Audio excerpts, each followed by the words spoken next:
Selamat sore Bapak, perkenalkan nama saya Justina Yustrin Wanadian, NIM 200303015, kelas C semester 2, Fakultas Ilmu Sosial dan Ilmu Politik, Universitas Nusa Cendana Kupang 2021. Baik, kali ini saya akan mereview buku tentang teori sosiologi di era klasik oleh Laura Devron Endras, di mana untuk memenuhi tugas ketiga mata kuliah teori sosiologi klasik. Yang pertama, perkenalan. Apa itu teori sosiologi?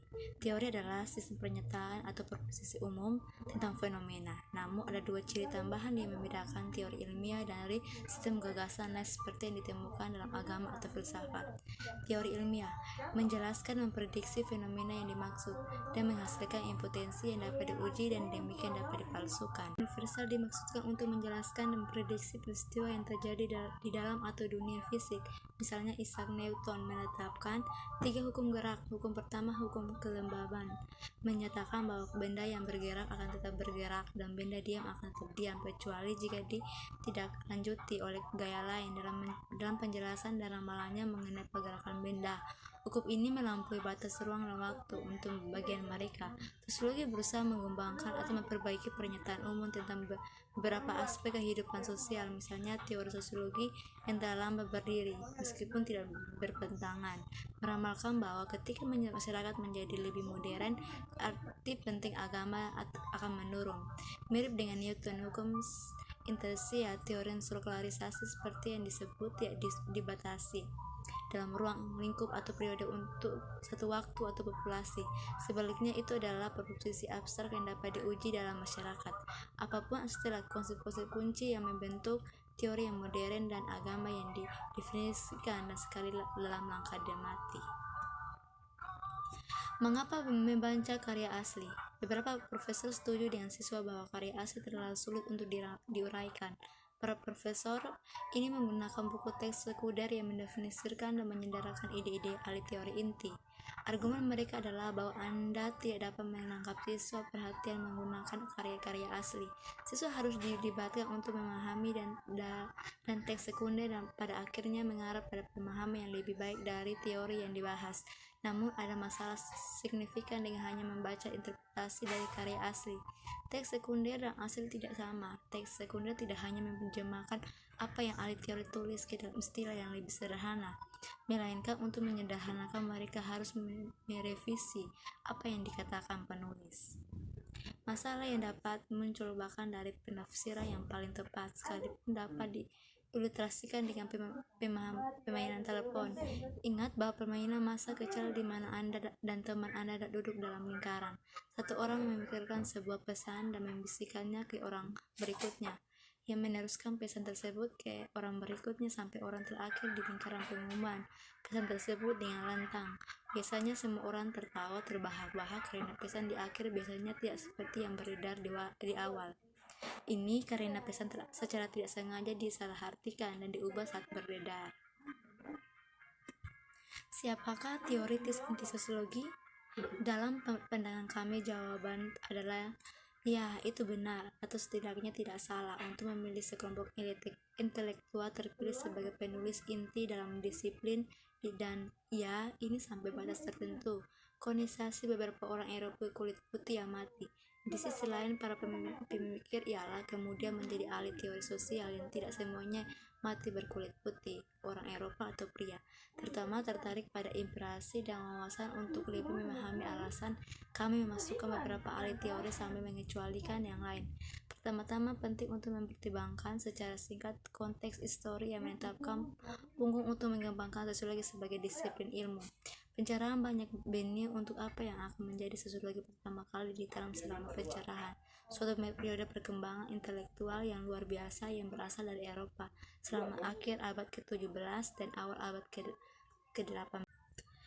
Yang kedua, Karl Marx, 1818-1883. Sketsa biografi. Karl Marx lahir pada tanggal 5 Mei 1818 di Train, sebuah kota komersial di barat daya Jerman. Rinderland diturunkan dari garis rabi di kedua sisi keluarganya.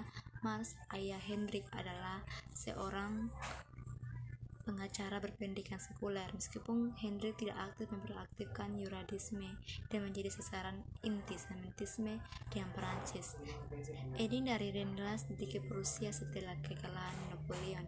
Orang-orang Yahudi yang tinggal di wilayah tersebut dihadapkan dengan pencabutan hak-hak sipil yang diberikan di bawah kekuasaan Perancis. Untuk mempertahankan praktik hukumnya, Hendrik masuk ke liberalisme pada tahun 1817. Akibatnya, Karl diberi kenyamanan rumah kelas menengah. Mengikuti ayahnya sejak malas mengejar pendidikan sekuler, ia mendaftar sebagai mahasiswa hukum di Universitas Bonn pada tahun 1835. Kemudian dipindahkan pada tahun berikutnya ke Universitas Berlin. Selain mempelajari hukum, Marx mengabdikan diri untuk mempelajari sejarah dan filsafat.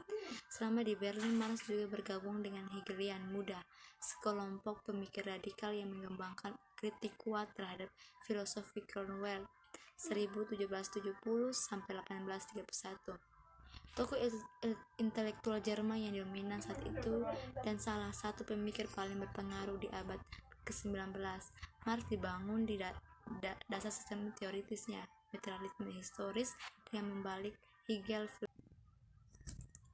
pengaruh intelektual dan ide inti. Semangat revolusioner yang merandang di Marx bekerja tidak dapat dipahami di luar latar belakang perubahan ekonomi dan sosial menyapu terjadi selama periode ini. Pada pertengahan abad ke-19, revolusi industri yang dimulai di Inggris 100 tahun sebelumnya menyebar ke seluruh Eropa Barat. Kemajuan teknologi di bidang transportasi, komunikasi, dan manufaktur memicu ledakan di pasar komersial barang. Hasilnya adalah lahirnya kapitalisme modern dan bangkitnya pemilik kapital kelas menengah atau bourgeois. Kekuasaan ekonomi dan kapitalisme modern dan bangkitnya pemilik kapital kelas menengah dan bourgeois. Kekuasaan ekonomi dan politik setelah perubahan ini terjadi reorganisasi radikal baik dalam pekerjaan maupun kehidupan rumah.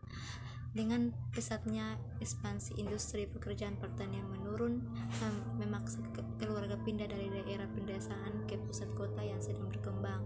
Tidak butuh waktu lama bagi ukuran angkatan kerja manufaktur untuk menyaingi dan kemudian melampaui jumlah pekerja di bidang pertanian. Tidak ada efek kekacauan di revolusi industri dan pertumbuhan kapitalisme yang terlihat dan lebih jelas daripada di Manchester, Inggris.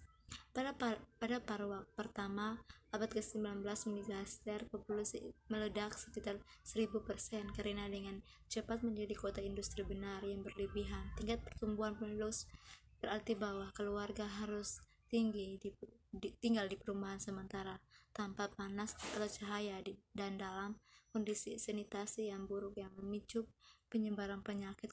Kondisi di pabrik mekanik tidak lebih baik. Pabrik tersebut memiliki ventilasi yang buruk dan penerangan baik dan listrik yang berbahaya dan memiliki pabrik menginspirasi para pekerja pada ritme produksi massal yang monoton. Ketiga, Emile Durkheim 1858-1917. Sketsa biografinya. Emile Durkheim lahir di sebuah kota kecil di timur laut Perancis pada tahun 1858. Di masa mudanya ia mengikuti tradisi keluarga, mempelajari bahasa Ibrani dan Talmud untuk menjadi seorang rabi.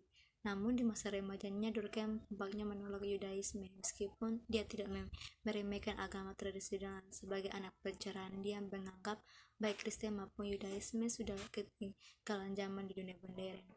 Pada tahun 1879 Durkheim masuk France yang paling kuliah bergensi, École Normale Supérieure di Paris berfilsafat studi. Namun pada tahun ketiganya Durkheim menjadi kecewa dengan kurikulum Hermann Farah yang berpikir tinggi di Noumelle. Dia memutuskan untuk mengajar sosiologi, yang mana ia dipandang sebagai orang yang lebih ilmiah, demokratis, dan praktis. Durkheim masih mempertahankan minatnya pada pertanyaan filosofi yang kompleks, tapi dia menginginkannya untuk menelitinya melalui lensa rasional, ilmiah. Setelah lulus dari Fête Nobel, Durkheim mulai mengajar di Les Kecil, sekolah menengah di dekat Paris. Pada tahun 1887 dia menikah Louise Defron dari wilayah Alès di Prancis. Di tahun Les Kecil, sekolah menengah dekat Paris. Pada tahun 1887 dia menikahi Louise Defron dari wilayah Alès di Prancis. Di tahun yang sama Durkheim dimulai karirnya sebagai profesor di Universitas Bordeaux, di mana dia dengan cepat mendapatkan reputasi sebagai guru yang berkomitmen dan menyenangkan. Pengaruh intelektual dan ide inti. Seperti yang ditunjukkan sebelumnya, Durkheim menulis sejumlah buku dan artikel tentang berbagai macam topik. Namun demikian, ada dua tema besar yang melampaui semua Durkheim. Pekerja pertama, Durkheim berusaha untuk mengartikulasi sifat masyarakat dan karenanya perdagangan tentang sosiologi sebagai disiplin akademis. Durkheim berargumen bahwa masyarakat adalah kekuatan supra-individu yang ada secara independen dari para aktor yang menyusunnya. Maka tugas sosiologi adalah untuk menganalisis sosial, fakta, kondisi, dan keadaan internal untuk individu yang bagaimanapun menentukan individu. Tindakan Durkheim berpendapat bahwa fakta sosial dapat dipastikan dengan menggunakan data kolektif seperti angka bunuh diri dan penceraian. Dengan kata lain, melalui pengumpulan data yang sistematis, pola dibalik dan di dalam perilaku individu dapat diungkap penekanan pada metode formal dan data objektif. Inilah yang membedakan sosiologi dari filsafat dan menempatkan sosiologi pada peta sebagai disiplin ilmu yang layak. Yang ketiga, Max Weber 1868 sampai 1920. Sketsa biografinya. Max Weber Jr. lahir di Erfurt, Jerman pada tahun 1864. Ia adalah anak tertua dari 8 bersaudara yang lahir dari pasangan Max Weber Sr. dan Helene Valentine Weber. Hanya 6 yang bertahan sampai dewasa. Max Jr. adalah anak yang sakit-sakitan ketika dia berumur 4 tahun. Dia sakit parah karena meningitis. Meskipun ia akhirnya sembuh. Sepanjang sehidupnya ia menderita efek samping fisik dan emosional dari penyakit tersebut. Yang paling terlihat adalah kecemasan dan ketegangan saraf. Sejak usia dini, buku yang sastra dalam Weber hidup. Dia membaca apapun yang dia bisa dapatkan, termasuk Kant, Michael, Spinoza, Goethe, dan Schopenhauer. Dan dia menulis 2 esai sejarah sebelum ke-14 ulang tahun, tapi Weber kurang memperhatikan di kelas dan hampir tidak melakukan pekerjaan untuk sekolah. Pada tahun 1882, pada usia 18 tahun, Weber mengikuti ujian sekolah menengah terakhirnya. Guru-guru mengakui pencapaian intelektual yang luar biasa dan haus akan pengetahuan, tetapi mengungkapkan keraguan tentang kedewasaan moralnya. Weber pergi ke Universitas Heidelberg selama 3 semester dan kemudian menyelesaikannya. 1 tahun dinas militer di Strabon. Ketika layanan berakhir, ia kuliah di Universitas Berlin dan selama 8 tahun ke depan tinggal di orang tuanya rumah. Setelah lulus ujian hukum pertamanya pada tahun 1886, Weber mulai bekerja sebagai magang hukum penuh waktu. Saat bekerja sebagai pengacara junior, ia memperoleh gelar PhD dalam bidang ekonomi dan sejarah hukum pada tahun 1889. Ia kemudian mengambil posisi sebagai dosen di Universitas Berlin.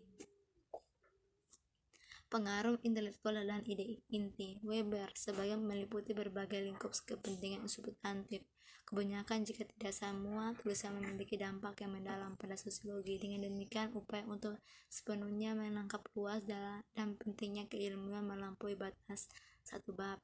Namun demikian, kita dapat mengisolasi beberapa aspek dari karyanya yang jika digabungkan berfungsi sebagai dasar untuk memahami dorongan di balik sebagian besar tulisannya. Untuk tujuan ini, kami membagi diskusi kita dibagi ini menjadi 2 bagian besar, yaitu Weber, pandangan dari ilmu sosiologi, dan pertunangan dengan karya Friedrich Nietzsche dan Karl Marx.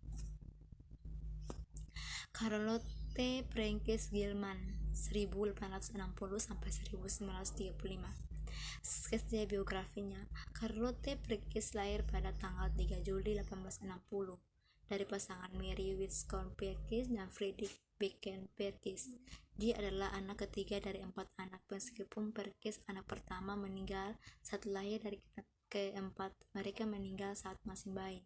Charlotte, ibunya Mary, disebut-sebut sebagai wanita menarik yang memiliki banyak pelamar. Charlotte, ayah Friedrich, adalah bagian dari dibedakan New England Becker. Kakeknya adalah teolog berpengaruh Eliman Becker. Pamannya adalah pendeta dan abolisionis terkenal Henry Ward Becker, dan bibinya adalah abolisionis terkenal dan penulis buku Paman Tom Cabin. Harry Beckershaw, Friedrich Becking sendiri adalah seorang pustakawan dan menulis dari beberapa perbedaan, tetapi dia meninggalkan keluarganya segera setelah Gertrude lahir. Meskipun Friedrich memberikan bantuan keuangan kepada keluarganya, Gertrude dan saudara laki-laki serta ibunya menderita secara finansial. Keluarga mereka pindah 19 kali dalam 18 tahun. 14 perpindahan berasal dari satu kota ke kota lain. Meskipun kekurangan untuk mencegah Charlotte menerima banyak hal dalam pendidikan formal, dia menghadiri sekolah desain Rhode Island pada tahun 1878 sampai 1879. Pelatihan yang dia terima di sana memungkinkan dia untuk mendapatkan uang sebagai artis komersial. Tapi kebanyakan dari Charlotte pendidikan diperoleh melalui bacaannya yang rakus. Beberapa di antaranya diawali oleh ayahnya, meskipun dia hanya mengunjung sesekali. Dia mengirim Charlotte buku dan katalog buku serta daftar buku untuk dibaca. Pengaruh intelektual dan inti idenya. Sebagaimana dicatat Gilman, pendekatan gender pencerminan blok bangunan dasar yang mengonfirmasikan teori feminis sampai hari ini. Dia menarik dari berbagai teori seumur termasuk Marxisme, interaksionisme, simbolik, dan darwinisme sosial. Pada bagian ini kami menguraikan utangnya untuk masing-masing kerangka kerja ini, seperti kamu akan melihat teori multidimensi tentang ketidaksetaraan gender menggabungkan. Yang pertama, menekankan Marx pada dasar ekonomi dan politik untuk ketidaksetaraan gender. Yang kedua, menekankan interaksionis simbolik tentang bagaimana perbedaan gender diperkuat dan dilembangkan melalui proses sosialisasi. Dan penekanan sosiologi pada keuntungan evolusioner atau akar perbedaan gender. Pertama, mengikuti tradisi Marxis, Gilman menganalisis faktor politik dan ekonomi yang menghasilkan dan memproduksi ketidaksetaraan gender. Gilman berusaha untuk menunjukkan bahwa pembagian kerja dalam keluarga tradisional, suami pencari nafkah atau istri yang tinggal di rumah, secara inherent bermasalah karena itu membuat perempuan secara ekonomi bergantung pada laki-laki yang pasti. Gilman tidak berfokus pada kejahatan kapitalisme seperti yang dilakukan Marx, namun sebagaimana Marx menganggap sistem kapitalisme secara inherent eksploitatif karena pekerja tidak memiliki alat produksi. Gilman menganggap bahwa keluarga tradisional struktur secara inherent eksploitatif karena transaksi ekonomi perempuan sama sekali tidak ada hubungannya dengan pekerjaannya. George Simmel 1858 sampai 1918. Setiap biografinya. George Simmel lahir pada 1 Maret 1858 di Berlin, pusat kota Jerman.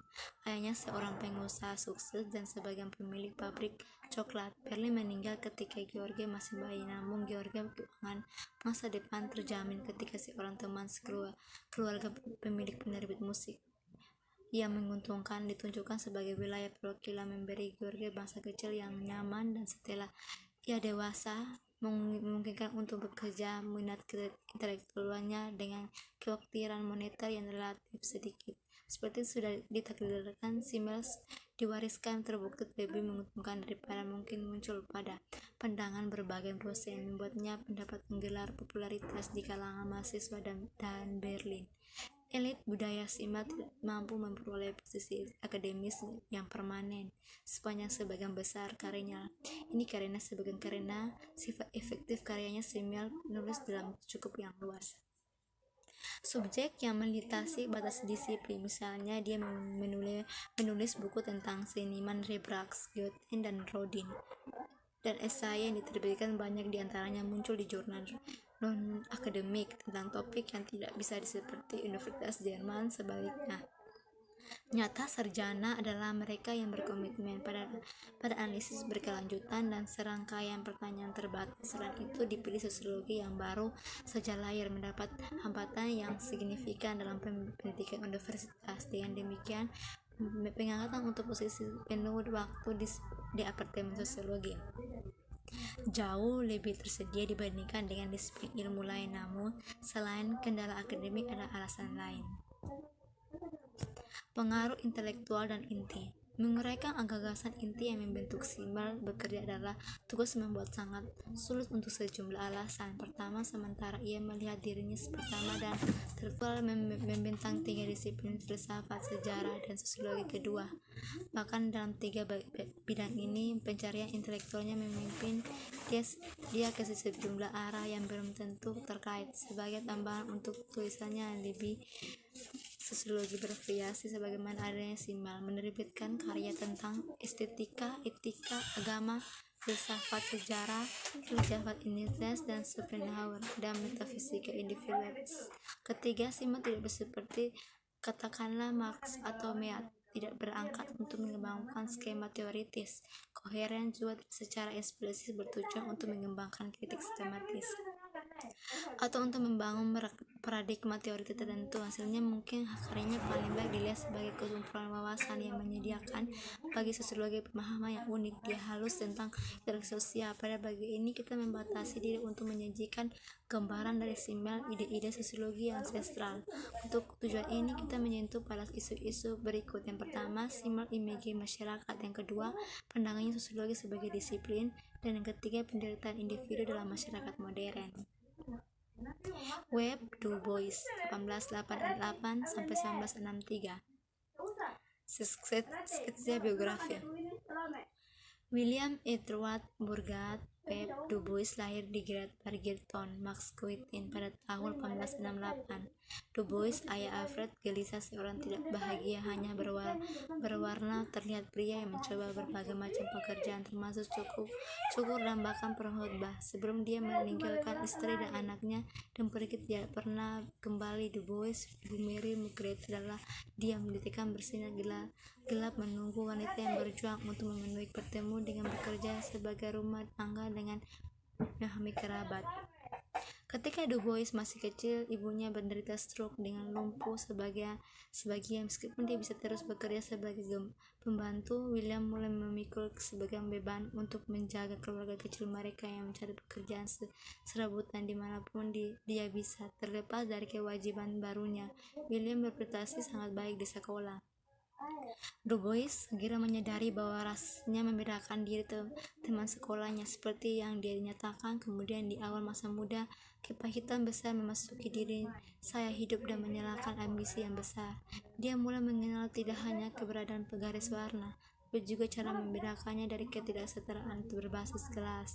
Memang pada usia 16, Du Bois telah merumuskan premis dasar dari filosofi sosial dan politik yang akan membimbingnya selama sisa setahunnya. Orang kulit hitam Amerika harus mengatur diri mereka sendiri sebagai sebuah ras sadar blok untuk memang dan melaksanakan kebebasan Amerika. Mereka harus bertindak bersama jika mereka ingin menjadi kekuatan untuk tidak dihina. George Herbert Mead, 1863 sampai 1931. Sketsa biografinya. Mead lahir pada tahun 1863 di South Hadley, Massachusetts pada usia 7 tahun. Mead pindah ke Kew ketika ayahnya seorang pendeta kontrafesional, penerimanya posisi di Oberlin Theology Seminary. Setelah lulus dari Oberlin perguruan tinggi pada tahun 1883, Mead berangkat ke New West, di mana dia bekerja selama 3 tahun sebagai tutor dan sebagai surveyor kereta api. Ragu-ragu pada pilihan karirnya, Mead langkah selanjutnya membawanya ke Harvard University, di mana ia mengejar studi pasca sarjana di bidang filsafat dan psikologi. Selama periode ini, Mead bertemu dengan beberapa pemikir yang terbukti sangat penting dalam merumuskannya, memiliki filosofi pikiran dan diri sendiri. Mungkin yang paling penting, orang Amerika pragmatis William James dan filsuf Jerman William Whyte. Setelah menyelesaikan tuannya gelar di Harvard pada tahun 1888, Mead dipekerjakan sebagai instruktur filsafat di University of Michigan. Di sini Mead mengobarkan hubungan intelektual yang penting dengan cendekiawan Amerika terkemuka John Dewey dan Charles Horton Cooley. Mead tinggal di Michigan itu pendek hidup, namun 2 tahun setelah tiba, Mead berangkat ke Universitas Chicago yang baru didirikan, di mana Dewey ditunjuk untuk mengapply Departemen Filsafat.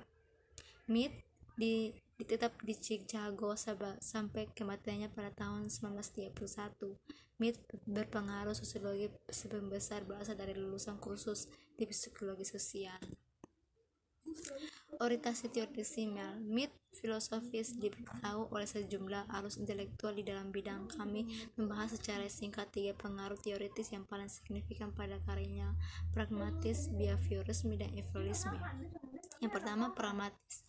Pragmatis adalah doktrin filosofi Amerika yang unik, dikembangkan terutama melalui karya Charles Payne 1839 sampai 1914, William James 1842 sampai 1990, dan John Devine 1859 sampai 1952. Tidak seperti kebanyakan aliran filsafat Eropa, pragmatisme tidak berorientasi pada pengungkapan kebenaran universal atau prinsip formal yang perilaku atau keinginan manusia. Sebaiknya itu ditawarkan sebagai metode atau instrumen untuk mempelajari makna perilaku. Lebih khusus lagi, para pragmatis awalnya berpendapat bahwa makna objek dan tindakan terletak pada aspek praktisnya, yaitu bagaimana mereka ditemukan berhasil. Ini muncul sebagai akibat dari keadaan tertentu dan bukan dari cita-cita tetap atau fitur intrinsik dari objek peristiwa atau situasi tertentu. Yang kedua, behaviorisme. Pandangan pragmatis tentang kesadaran dan peran yang dimainkan dalam memandu tindakan kita bukannya tanpa mencelah. Referensi khusus di sini adalah cabang psikologi behavioris sebagai tanggapan yang membentuk kerangka teoritisnya sendiri yang diberi Abel. Behavioris sosial. Behavioris psikologi adalah cabang tegas empiris psikologi yang berfokus hanya pada tindakan yang dapat diamati. Para pendukungnya berpendapat karena negara bagian pikiran, perasaan, keinginan, dan pemikiran tidak dapat diamati, mereka tidak dapat dipelajari secara ilmiah. Dari sini dapat terbatas pada mempelajari hubungan antara rangsangan yang terlihat dan respon yang dipelajari yang berhubung dengannya. Seperti yang Anda akan membaca beberapa mit, paling kontribusi signifikan berasal dari argumen bahwa pemikiran memang bersekian. Dan terima kasih.